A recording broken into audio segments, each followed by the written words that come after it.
California is no stranger to historic elections. My fellow Americans, But what about the right to vote? What and who paved the way for all U.S. citizens to be able to have a voice and shape how our country functions?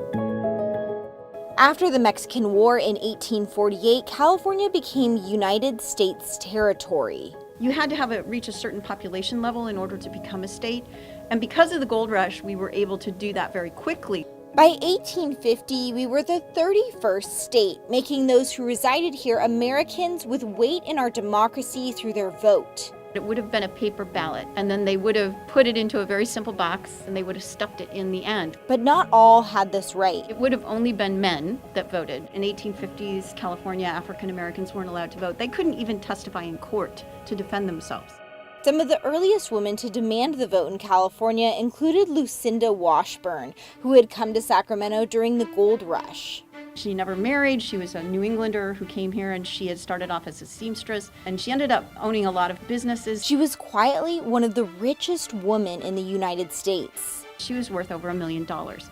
No one knew that here. She and two other women joined together. They filed a petition against the state in 1870, taxation without representation, and they were demanding the right to vote. They were property owners, but they felt they had no control over what was happening to them. While women didn't receive the vote until decades later, women like Lucinda set an example. They'd opened a door, and so women kept pushing. They bombarded posters and advertising. They advertised in ballparks because they were targeting men.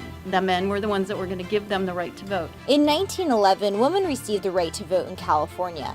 It took until 1920 for the 19th Amendment to the Constitution to pass, guaranteeing women the right to vote in all states. While the 15th Amendment, passed in the 1870s, prohibited states from denying citizens the right to vote based on their race, it took until the Voting Rights Act of 1965, which was signed to help overcome legal barriers for African Americans in particular, to ensure their rights to vote.